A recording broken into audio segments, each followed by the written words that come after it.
जहाँ तक ज़मीनी हकीकत की बात करें और जो सच्चाई वास्तव में ये है कि जिस तरह से सीपीएम ने कहा भी है और साफ तौर पे कहा है कि ममता बनर्जी को हकीकत समझना चाहिए। 272 जो चाहिए आदमी, वो 272 पूरे हैं कांग्रेस के पास अविश्वास प्रस्ताव के लिए।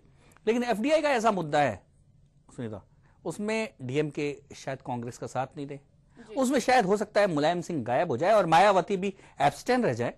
ऐसी परिस्थितियां अगर बन जाती हैं तो कांग्रेस के लिए मुसीबत इकट्ठी हो सकती है, कांग्रेस के पसीने छूट सकते हैं। बिल्कुल, यहाँ पर विपक्ष की बात करें, भाजपा शुरू से ही इस पूरे मामले पर एफडीआई पर वोटिंग कराने के पक्ष में रही है, जबकि जो सरकार है वो सीधे कह रही है कि बहस हो, वोटिंग नहीं कराना चाहती। क्या लगता है अगर इस तरह का माहौल बन जाता है, अविश्वास प्रस्ताव की यहाँ बात हो रही है, क्या वोटिंग कराने का रिस्क यहाँ पर सरकार लेगी?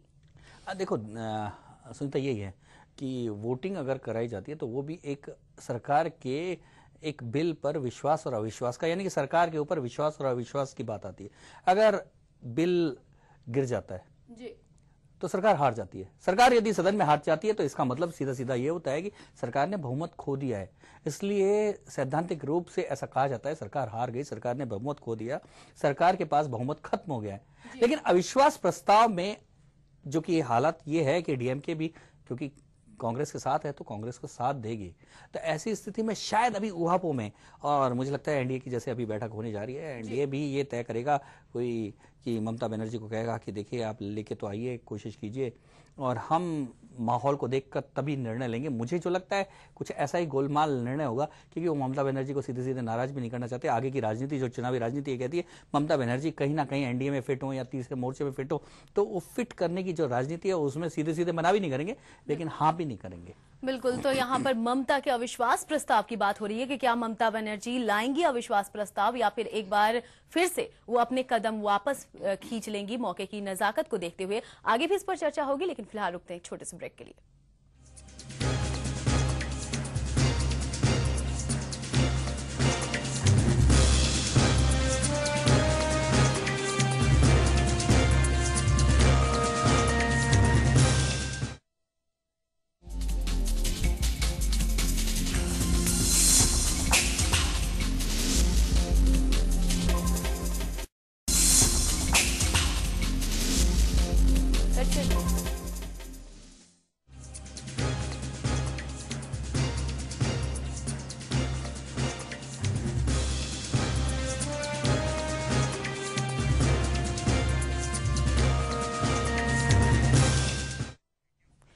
ब्रेक के बाद एक बार फिर आपका स्वागत है। आज हम बात कर रहे हैं फिर ममता पर अविश्वास की। शीतकालीन सत्र के दौरान ये ऐलान किया है ममता बनर्जी ने कि वो अविश्वास प्रस्ताव लाएंगी, लेकिन इस पर अभी तक किसी भी दल ने विश्वास नहीं किया है। प्रताप जी, सबसे अहम जो यहाँ पर दिखाई पड़ रहा है कि अगर ममता बनर्जी अविश्वास प्रस्ताव ला भी देती हैं, जैसा कि वो शुरू से ही मनमौजी एक जिद्दी सी उनकी छवि रही है, अगर वो प्रस्ताव लाती हैं तो अगले 6 महीने के लिए यहाँ पर सरकार पूरी तरह से सुरक्षित हो जाती है। तो इसको देखते हुए जब दल का साथ नहीं देते तो फिर वो अकेले के बूते पर ये रिस्क ले पाएंगे। हाँ बिल्कुल, यही बात है कि 6 महीने सुरक्षित इसलिए हो जाती है, फिर अविश्वास प्रस्ताव नहीं आ पाएगा।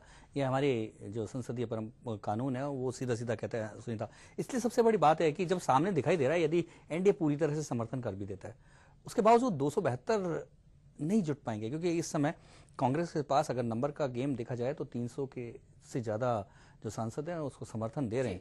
ऐसी परिस्थितियों में इतने 272 सांसदों को जुटाना ममता के लिए एक बड़ी चुनौती है। उन हालातों में चुनौती है कि मुलायम ने और मायावती ने साफ तौर पे सरकार का समर्थन करने की बात कह दी है।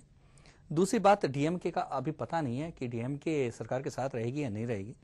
तीसरी बात, सीपीएम साफ साफ कह चुकी है कि हम ना समर्थन करेंगे ना विरोध करेंगे, एब्सटेन हो जाएंगे। तो 272 का अंक जुटाना जो है वो ममता के बस की बात नहीं है। ऐसे में ममता बनर्जी को चाहिए कि राजनीतिक धरातल को समझते हुए ये जो अविश्वास उनके ऊपर जताया है उसको स्वीकार करें और विश्वास जुटाने के लिए दोबारा तैयारी करें और फिर लाएं अविश्वास प्रस्ताव। बिल्कुल, यहाँ पर प्रताप जी एक और जो स्थिति बन पड़ती